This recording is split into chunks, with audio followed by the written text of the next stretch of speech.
বাংলাদেশ স্বাধীন হওয়ার পর থেকে 54 বছরে এখনো পর্যন্ত আমরা বিভিন্নভাবে বিভিন্ন দলকে রাজনৈতিকভাবে তারা এসে ক্ষমতা দখল করেছেন, কিন্তু এখনো পর্যন্ত আমরা স্বাধীনতার পূর্ণ স্বাদ আদৌ পাই নাই। রাষ্ট্র সংস্কারের আগে কোনো নির্বাচন আমরা চাই না এবং পিআর পদ্ধতিতে আমরা নির্বাচন চাই, এটাই আমাদের আজকে প্রধান দাবি।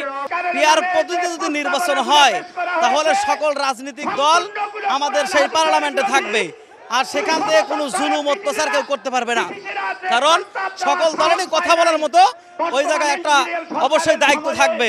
আর ওই দায়িত্ব যখন একজন পালন করবে তখন ওই ক্ষেত্রে কেউ কখনোই মানুষের উপর জুলুম অত্যাচার করতে পারবে না। দেশে যদি সুন্দর একটি নির্বাচন আমরা উপহার পেতে চাই তাহলে পিআর পদ্ধতির কোনো বিকল্প নাই। পিআর পদ্ধতিতে নির্বাচন হইলে সুন্দর সুস্থ একটি নির্বাচন আমরা উপহার পেতে পারি। 24-এর যে গণ অভ্যুত্থানের সময় যে সমস্ত ছাত্রদেরকে এবং জনসাধারণ মানুষকে যেভাবে হত্যা করা হয়েছে এর অবশ্যই বিচার চাই। পাশাপাশি আমাদের সর্বপ্রথম আগে দেশের সংস্কার করতে হবে। আমাদের যে দাবি রয়েছে এদের সংস্কার হয়নি এখনো পর্যন্ত।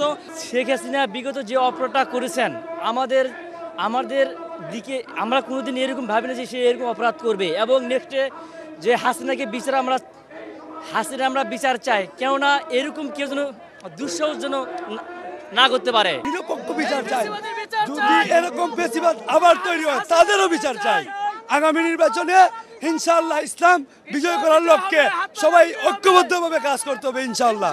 ফ্যাসিস্ট সরকার যে গণহত্যা চালিয়েছে তাদের সর্বোচ্চ শাস্তি আমরা দাবি করছি, এবং পিআর পদ্ধতির সংখ্যানুযায়ী নির্বাচন চাই, এবং রাষ্ট্রের যে সংস্কার প্রয়োজনীয় সংস্কারটুকু আমরা চাই।